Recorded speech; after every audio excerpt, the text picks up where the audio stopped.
Step into the light where the wild ones roam, where the heart speaks loud, calling this place home. We break the rules, we paint the sky, ridiculously you, we were born to fly. Ooh, it's ridiculously you. Hey everyone, this is Julie May with the Ridiculously You podcast, and I'm so excited for today's guest. So what do you get when you combine a Fortune 500 exec, resilience coach, basically a two-time death defier, and a man who once weighed 100 pounds but now lives a beautiful, healthy life? He walks through life with full visibility, including high heels. You get Tom LeNoble, that I am so stoked to have on my podcast today. He's an executive leader, an international speaker, a coach, a philanthropist. He is the host of Opening Pathways podcast. He's worked for a bunch of Fortune 500 companies. And new book, is it launching right now, Tom? It's already launched. It's actually a number one bestseller already. I love the name of this book. My Life in Business Suits, Hospital Gowns, and High Heels is the book. It's a number one bestseller already. So I am excited to get in and share with you guys. Those of you who listened to me for a while will already be seeing why I was excited to have you. So tell me, I want to know first thing, like just the title of this book. Tell us where that came from. The book is a memoir that crosses over into self-help. And what it's really about for the reader is that who we are today is the sum parts of who we've been in our lives. And some of those parts might feel outrageous, or we want to keep them private, or maybe people just won't understand. Even some people will shame about them. But indeed, if you didn't have all those parts, you likely wouldn't be who you are today. But the book is the business suits about my career and the life. The hospital gowns, that flimsy piece of fabric that never ties in the back, is about the experiences that I've had with two life-threatening illnesses. One I was told was terminal, and I've lived with metastatic cancer the last 13 years, and I'm still here, given 6 months to live 3 times. And the high heels, well, you'll just have to ask me some questions to find out about that. I love that. Well, it's so interesting to hear you describing that, because that's so much a part of what Ridiculously You is about. We call it loving the ridiculous parts of yourself, those things that you may have been, shy about expressing out loud, or those little, even I was talking to somebody yesterday, and their little thing they hid when they were a kid was they had this mole that they were like, oh, it was so embarrassing, and I was always trying to hide it. I'm like, isn't it interesting, the little parts of us that we think are just not worth expressing, and sometimes there's bigger things, but loving all of those pieces and realizing how they all come together as who you are today, and being able to express that in a really healthy way, I think is so, so important. Tell me a little bit about, the health things, because the health things can be such a big thing in our life. Did you keep those things secret until just recently? That was one of the things you just said, was that you'd kept so much of the secret. I'm like, did you keep 2 I almost died completely secret? I did. I kept it all a secret, Julie. It's interesting. I have 2 really close friends, and I was sharing with them that I was spilling all my secrets. And one of them has been a friend for 52 years, the other for 48. And they said, what secrets do you have that we don't know? And I have enough secrets that I changed your name in the book. I did.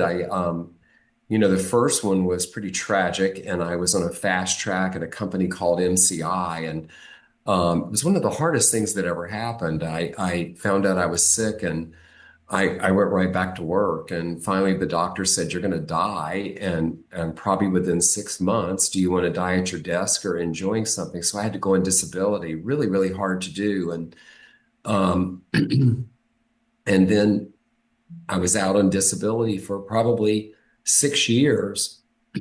And then I decided, I was kind of told, this is the life you get. This is kind of it. And I was like, well, what do you mean? And I had like 6 little T cells left, and I named them, I think 9, and I named them and gave them to people to watch over. And And I got this message, this is like it. And I thought, okay, well, I have a nice disability check. I have this cushy apartment that's pretty nice. I have a pretty okay life, but sort of my personality is this is all I get. Well, hey, watch this.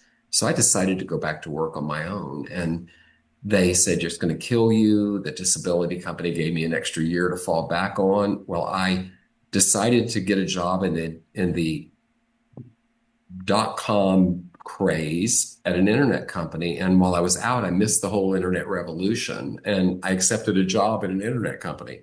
And I thought, I'm bright, I'll figure it out. So I did that and my health soared and no one ever knew about it. And I went from that company to Walmart.com, leading customer service to global service operations at Palm.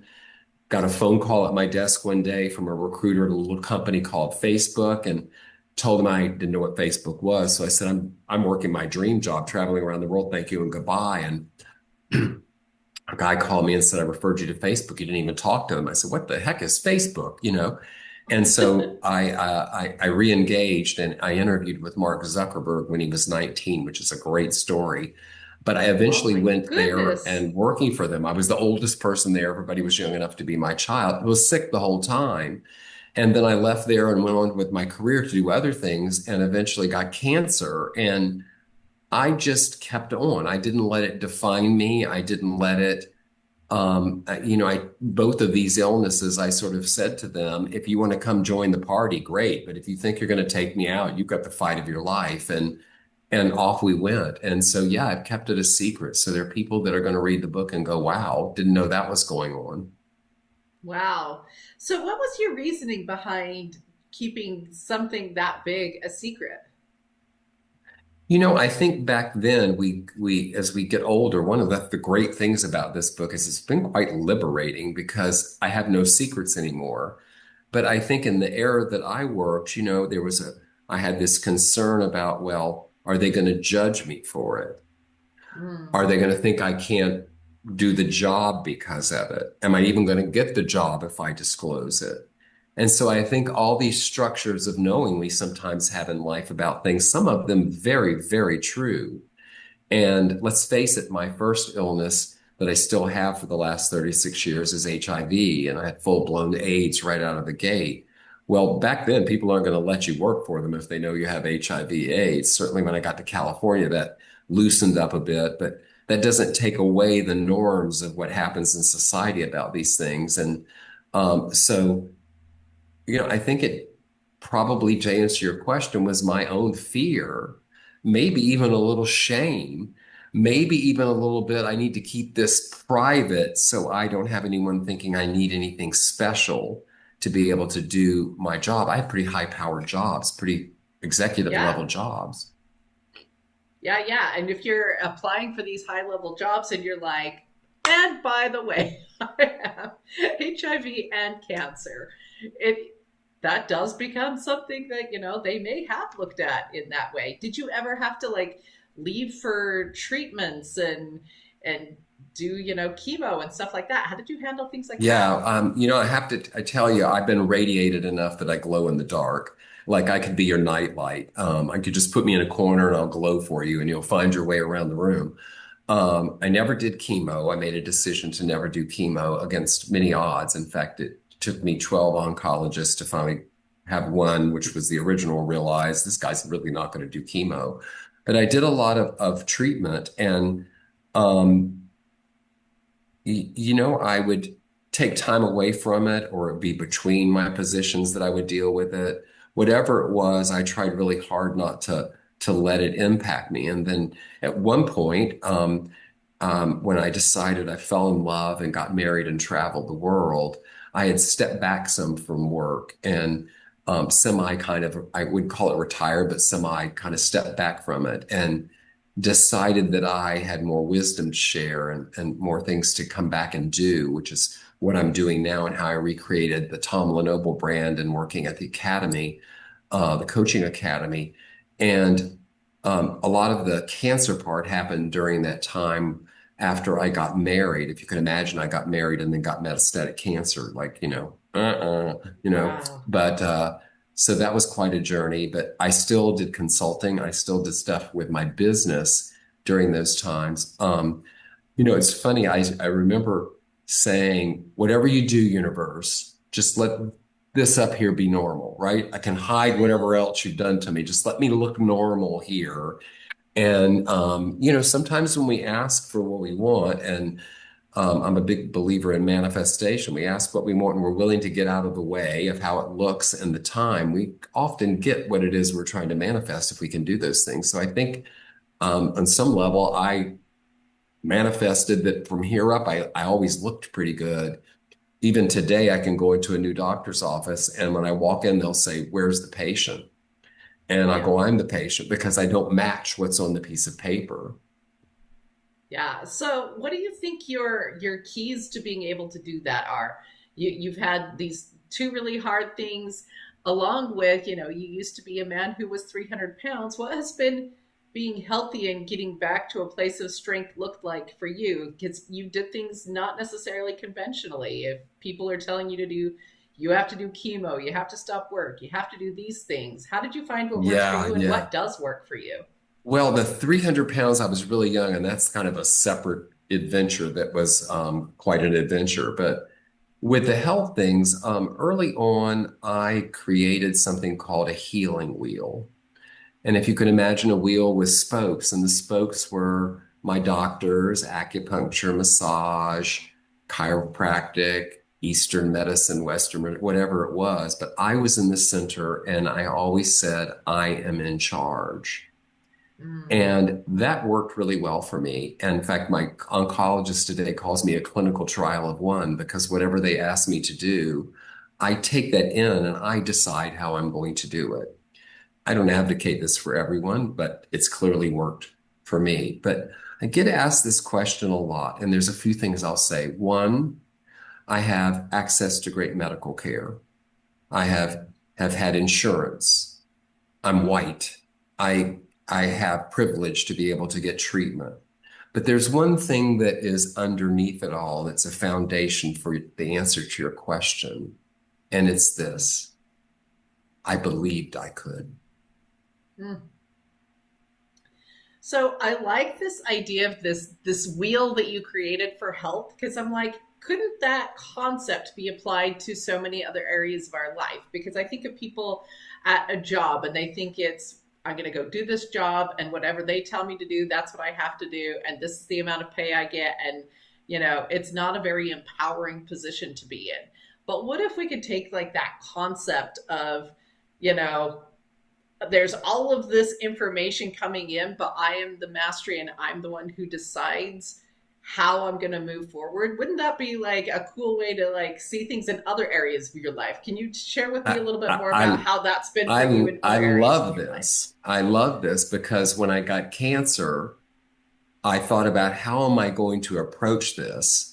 When I first got it, I had an operation that I had that addressed, and then within a year it had metastasized. Like, how am I going to face this? And I said, what I did before seemed to work. So I used the wheel again. And I used that wheel concept. In fact, you're giving me an idea. I should build another workshop about it or a keynote.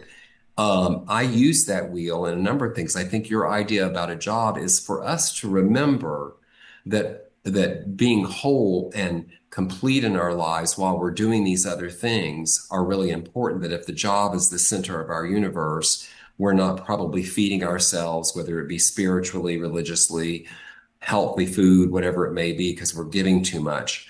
I like to look at it sometimes as tanks that, there's certain energies in our life. There's time, there's enjoyment, there's relationship, there's money, there's physical vitality. There's these energies that we have.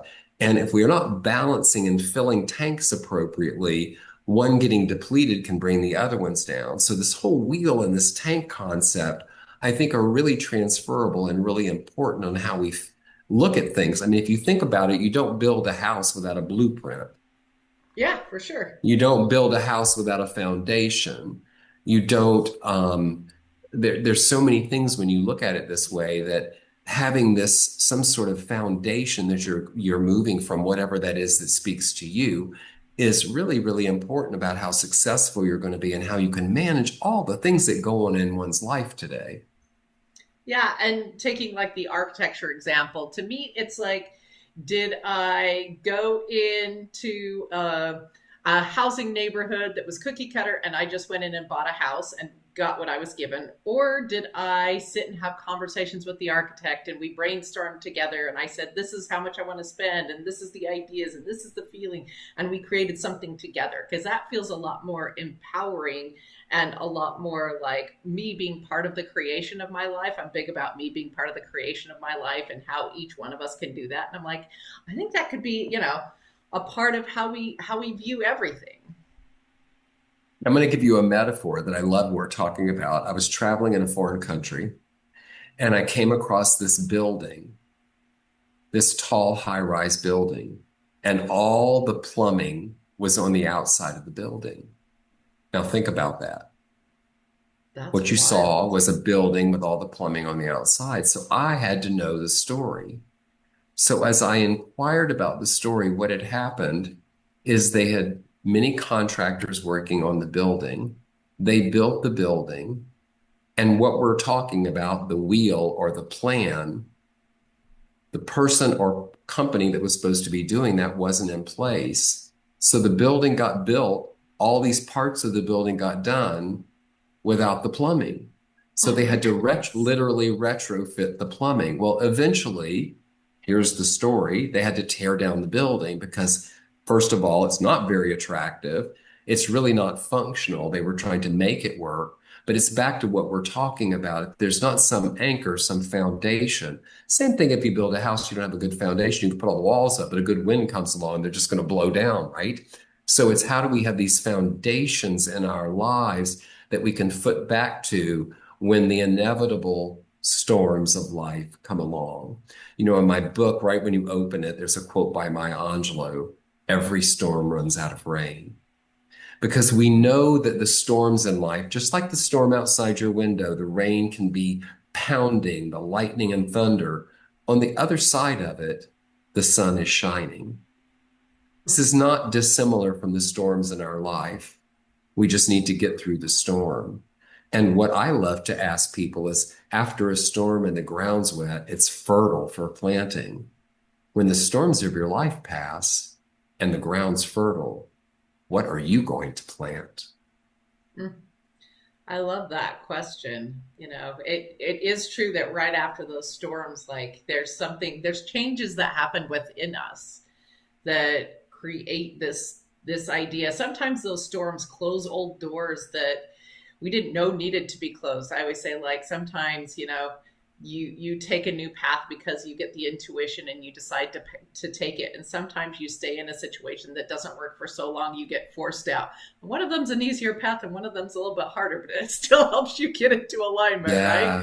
Yeah, But like some of those storms really are like, you are out of alignment, get off of this path, and it allows you to kind of see things through a new light and like open other doors that could not have been opened before. yeah, One of the questions I want to it's when oh, we use go the ahead. muscle called, I got to tell you this, it's when we use the muscle called resilience, because I see resilience as being just like your bicep or tricep that you exercise. The more you use it, the stronger it gets.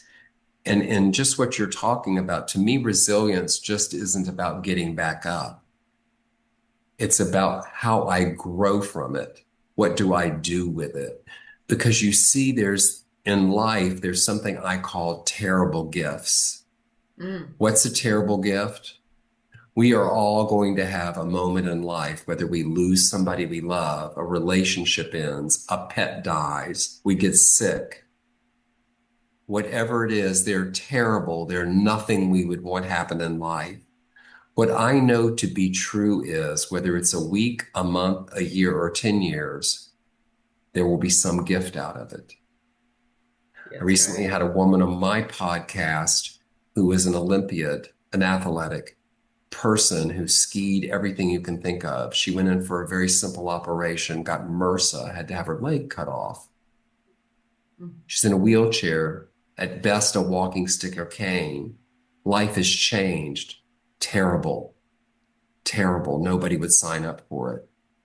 She didn't like the canes and walking sticks that she was finding. She made one in her own oven out of acrylic and fashioned the handle around a wine bottle. Today, that woman has a global business selling these gorgeous acrylic canes and walking sticks to people around the world. She got a terrible gift.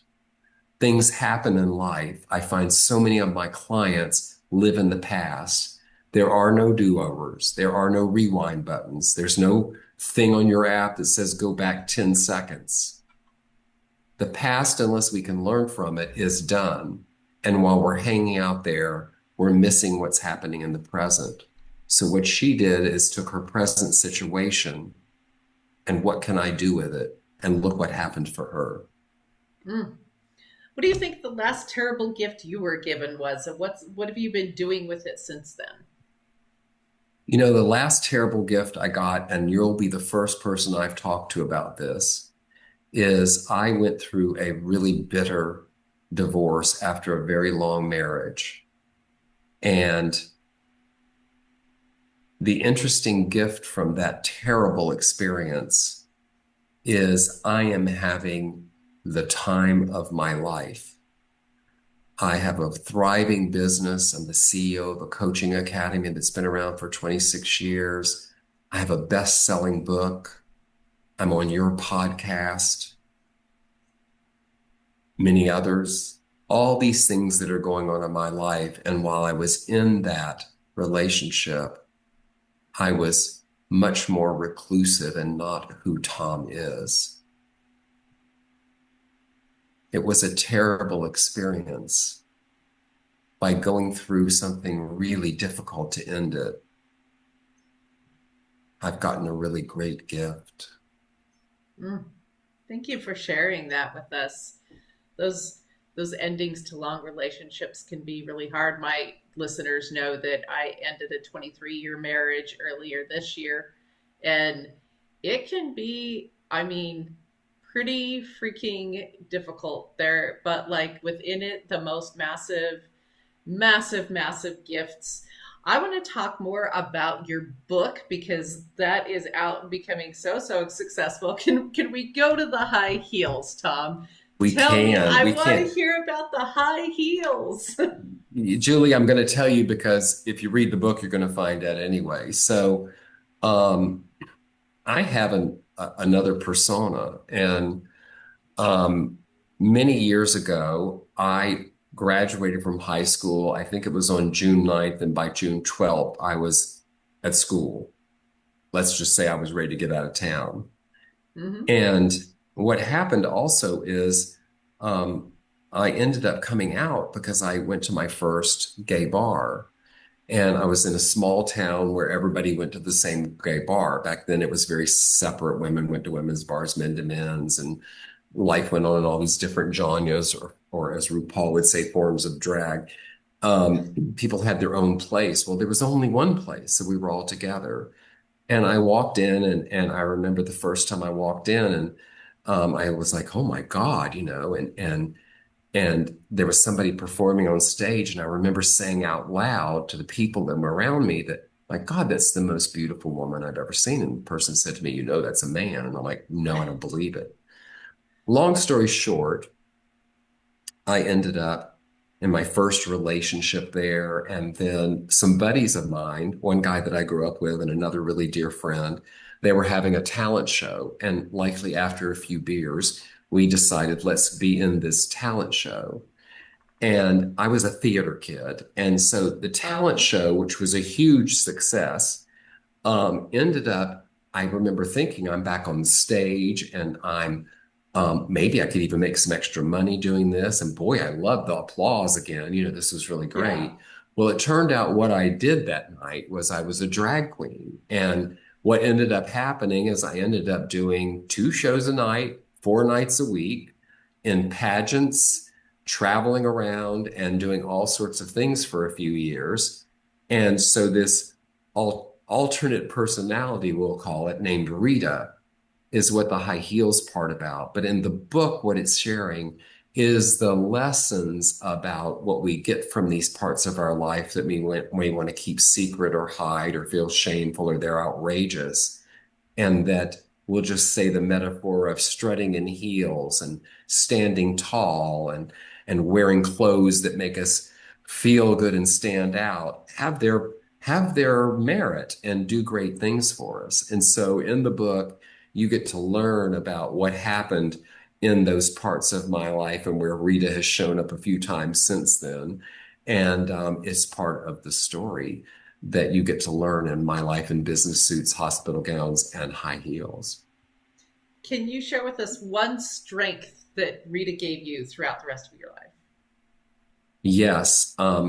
One thing that Rita gave me that was a strength is the ability to be in front of people with ease. So I have zero fear. I've been on TV a few times in the past few weeks, and people have said, "You've done this before," or "You're a professional." I just recorded a documentary that'll be out next month about myself. And I remember we started, and the guy said, "You are like a professional." And I think what it is that by doing that, it gave me this ability. If you translate that to my business life, I'm much more comfortable in an interview of 10 or 12 people than I am with one. I'm much more comfortable talking to 1,000 people than I am three. So I think that was one of the things that it gave me was, unbeknownst to me at the time, because that's how life is, was this ability to know that I could be in presence in front of people and doing what I was doing and not be rattled by it. Great question, Julie.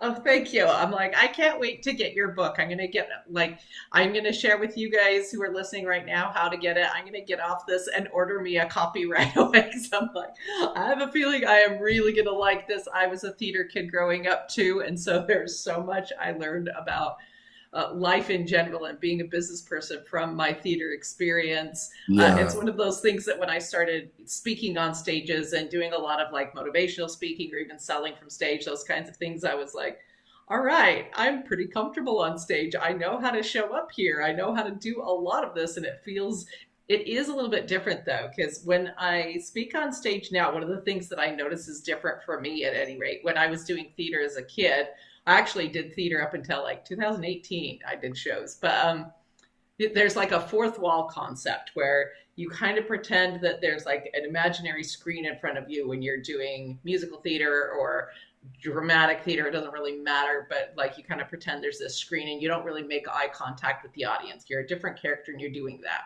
When I started speaking on stages and being real me, it was like, okay, I'm no longer putting on a character. I'm showcasing me on stage, and I need to actually connect with the audience and not have that fourth wall thing. That actually took me a minute to be like a little more comfortable with, because I'm like, I'm not a character anymore. And instead of having like this kind of invisibility screen, it was like, no, what I need to do is connect really deeply with them. And so at any rate, both things have been super, super valuable for me in my business and career too. So I'm like, I'm excited to Yeah, read yeah. more about It's funny that. how it works, right? Funny how it works. This book, it's funny. The most comments I've been getting, which are so sweet and wonderful, is I had a guy call me, "Tom, I'm 100 pages in, and my wife told me to leave the house because I'm not doing anything I'm supposed to be doing this weekend." Then people say I can't put it down. And then my favorite is that it's more common than I imagined it would be, is I laughed, I cried, I did both at once. Mm, mm. What were you hoping to get out of this experience of writing this book? I really wanted people to get in touch with these parts of our lives that I said earlier. And I also wanted it to inspire people. My life is um, turned out to be amazing. I found out who I am. My life is devoted to service. I'm a philanthropist today. I do all the work I do to feed my philanthropy, which is focused on things I really love. And um, I think that it's really a way to take the lessons of life and the wisdom I learned and shared them in hopes that other people could see wherever they are in their life the possibility not only of taking risks, but being resilient, and that we always have the opportunity to reinvent ourselves. What did you learn about yourself through this process? You know, I'll tell you what happened with this book. I wrote it 16 years ago. It was so Wow. cathartic. The book ends like 16 years ago. By the way, there's two more coming if you want to know about them. But I wrote it, and the experience was so cathartic. I put it in the closet in my office. And a few years ago, I made this decision through a process I do at the end of the year and into the new year. And it popped up, and it was you're either going to trash it because it needs to be edited, or you're going to run with it. And I made a decision to run with it. And I want you to know out of that decision, every door that could open for me opened. There are stories about what's happened for me in doing this book I could write a book about it. And it's been really magical. And so each step of the way has been one more step of me being willing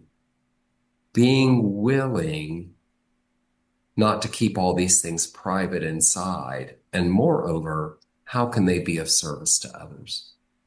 Mm. How can they be of service to others?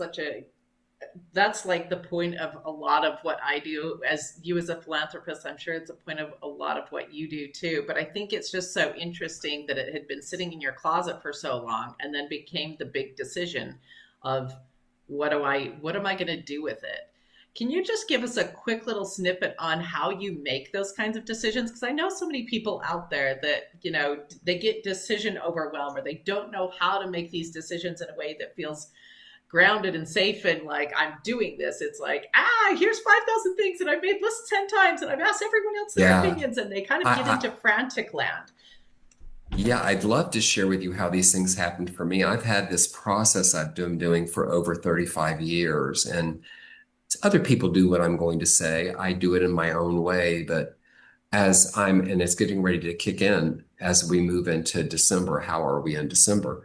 And I take these last few weeks of the year and I scour everything, my calendar, bank statements, credit card statements, anything I can find that happened in the new year. I'll even walk around the house and out of my mind, not analyzing, I make what I notice. And I take what I notice, and that's one part of it. The next part is I go back and I bucket them into like things. And what I find out of that is it's almost like doing a dream analysis, a way that some people do that they start telling me a story. And I end up before the end of the year discovering things that I need to release, let go of, whatever we may talk about it. I identify those things. I do a different number of rituals because you see, if I'm carrying them into the new year, I'm living in the past. I take an opportunity. Is there anything I can still learn from it? If not, these things that I need to release them. Don't carry them with me. Don't carry them like the proverbial ball and chain into the new year. The second part is I don't set goals. I don't do resolutions. I don't care what you call them. I do intentions. And these intentions come up from what are things that I'm going to do in this next year. They turn into a word for the year. They turn into a theme for the year. They ultimately turn into a calendar by quarter of how I'm going to accomplish what is going to feed doing those things. And I have been unbelievably successful, I believe, including one of the reasons I'm still here in doing this process. And a couple years ago, this book popped up in that process. You've got this book. Are you going to trash it or are you going to run with it?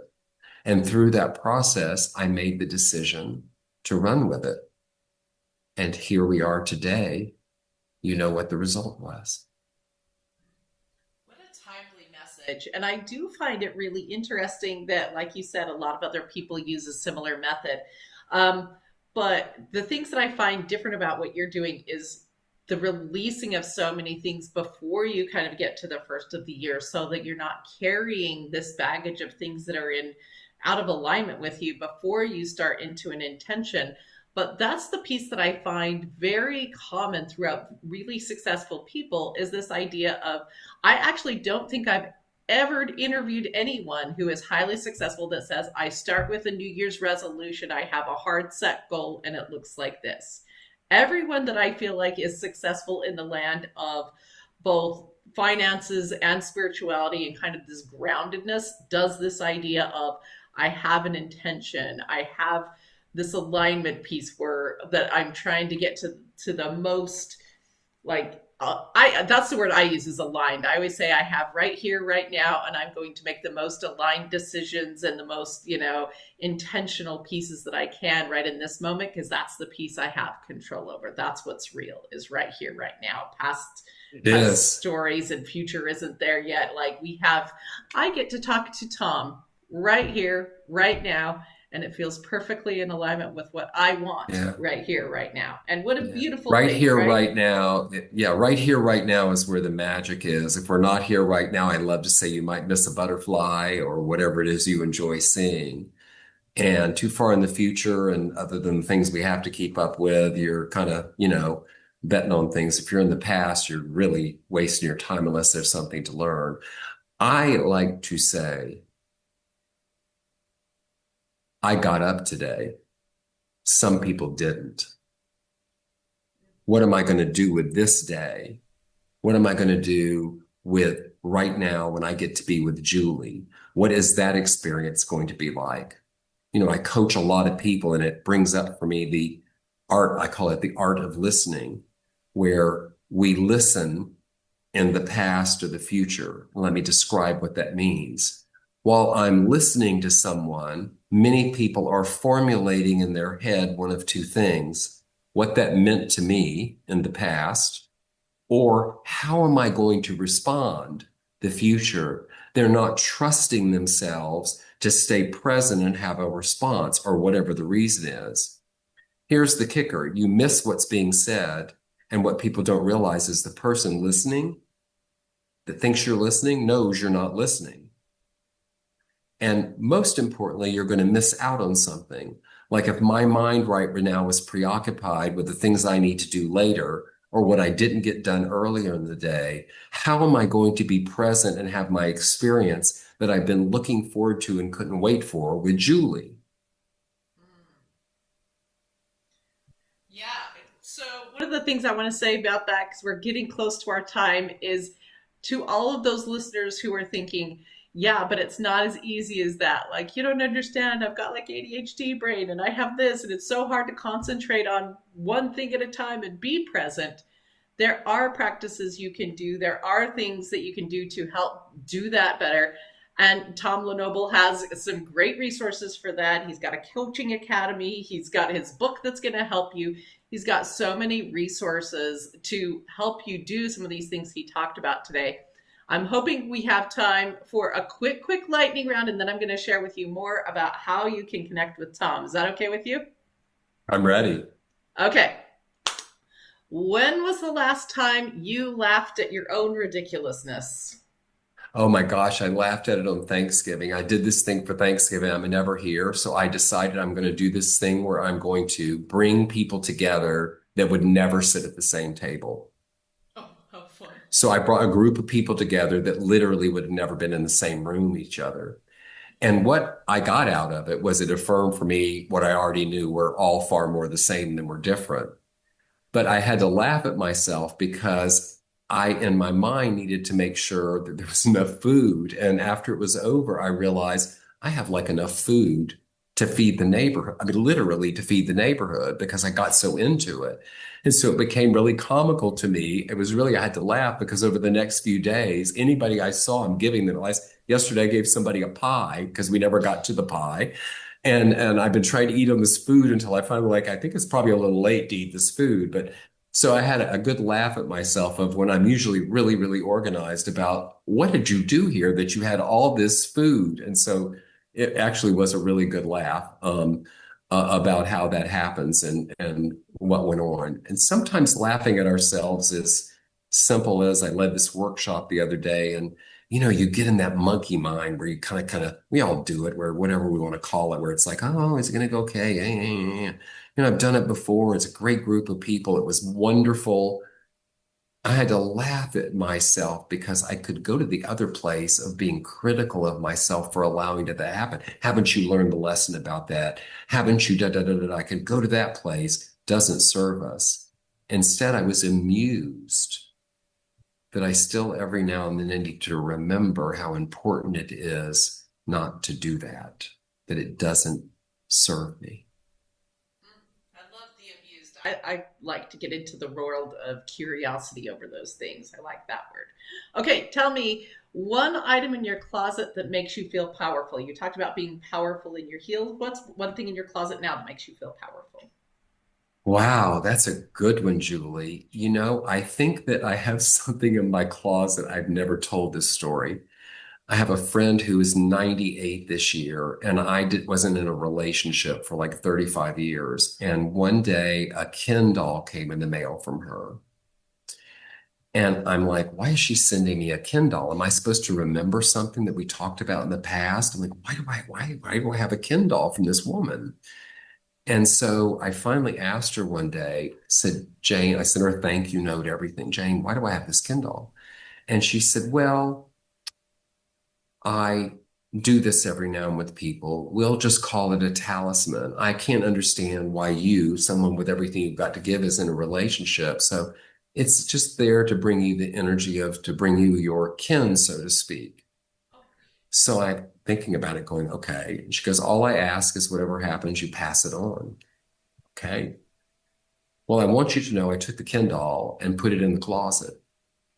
It led to which was a wonderful relationship in the beginning. It led to my relationship. And I joked with her she was responsible for it, including telling her you're responsible that ended up with this divorce. Well, that Ken doll is still in my closet. And I walk in the closet, it's up on a shelf, and I'll walk in there not thinking about it, look up, and I'm like, and I think to myself, what are the lessons from this Ken doll? What were her lessons to give me about this Ken doll, and the willingness to see that you can believe in something that seems so crazy? And then my laugh is, I can't believe the Ken doll is still in my closet. Why is that? Brings me a good chuckle. Maybe I'll diagnose it sometime. That's what I'm like. Okay, so now like, my co-chat goes on. I'm like, okay, I want to hear. I want you to like text me or something as you're going through. It's the end of the year. You're deciding what to keep and what to let go of. I want to know if you decide to keep Ken doll and keep it around for a lesson, or if it decides to find another home. But I do have one more question for you. It's a good one. It's a good question. What's the favorite risk you've taken in your life? Oh gosh, my favorite risk. There have been so many because I'm such a risk taker. I could tell you my favorite risk is that I'm a risk taker, but I'll tell you one that was huge. And one with illness, one with professional real quick. Illness, I was presented, the cancer came back. It was in 5 locations. I'm told there's nothing we can do. And there's nothing we can do. And I can remember I chuckled. Now, if you want to freak a few doctors out, you laugh at them when they tell you you have 6 months to live, and your response is you laugh. You see, I knew something they didn't know. And I kind of went, let's just see if that happens. And I turned that into action to seek out a doctor that allowed me to do some treatments that weren't even available yet. I had to pay for them out of pocket, which is a great story for another day of what happened with that. That was one. The other is when I went from Palm to Facebook, I had this cushy job with a staff of 45 in the corporate, about 3,000 people in customer service centers around the world. And I left that to go work with a bunch of 20-somethings that I was old enough literally to be their father. I took this risk. I remember walking in there on the first day, and they had moved from where I interviewed over a sandwich shop, it's in the book, into this office. And it was a sea of tables. Everybody was in one big room. And I saw one office back in the corner. And as they were walking me in that direction, I went, oh my God, I get that office. And as I got there, I realized, nope, that's the controller's office. They've got me right outside the controller's office. So there's someone in between. Here I am sitting at a desk with the same people I'm working with. And I'm looking and there's no phones, there's nothing. And I remember saying to one of them, "Where are the phones?" Looked up at me in horror. "Phones? We don't want phones. We do everything by email." And I knew from my experience somebody needed a phone if you're managing huge customer operations. But I took this huge risk to do that. I stepped into the unknown of what could happen. And look what I get to do today. I would have been just fine without what I'm getting ready to tell you. And you should know that I did a calculation yesterday for somebody. If I had never sold a share of that stock today, I'd be worth $270 million. $270 million. That's a lot of therapy. I instead sold it all. And I have no regrets because I get to be a philanthropist. I get to support underserved communities, youth in the arts, first-gen students, current women's issues, other things that I have a passion about. I'm able to affect change on and make possibilities happen for people. That risk gave me an amazing reward. Could have had no idea at the time. You're interviewing with Mark Zuckerberg. He's like some 19-year-old kid. You know, that is a risk. I mean, you can look at it now and go, "Oh, but it was Facebook." And I'm like, it is not the Facebook we know today. This was like back in the land where it was so new. It was still in colleges. I didn't know. And when you read the story in the book about that interview, you're going to love it. It's really great. I can't wait. Okay, Tom, where can people find more of you? Where can they connect? Where can they get your book? Thank you so much, Julie. You can find me on my website, tomlenoble.com. I'm on LinkedIn, all the socials. And here's the thing, I'd love to talk to you. You can reach me at resilience@tomlenoble.com. Hey, what a gift to be able to like actually connect and talk to you. You know, I've just so enjoyed our time together. I'm hoping we can schedule a part 2 because I feel like there's so much more to talk about with your philanthropy and so many other things. If you guys who are listening here enjoyed this, which I know you did, make sure to like, subscribe, download, share it with a friend. Go follow Tom. I know you're going to want to hear more of his brilliance and more of this just genius insight that helps you see things in a completely different way. Because I think that's what it's all about. It's what I'm about, is helping you love those ridiculous parts of yourself. And when you find people like Tom who live like this out of the box lifestyle, that know how to make choices, that do risky things, that, you know, live a big full life, it gives you that inspiration. He's got some great stuff within the leadership space to kind of teach you how to do that for yourself so that you can figure out and live in the biggest alignment for your most beautiful and, like I would say, ridiculous life possible. So with that, this has been Julie May and Tom LeNoble here on Ridiculously You podcast. Thank you so much for joining us today. Share the spark, take it higher. Hit subscribe, bring a friend. Let the wildness never end.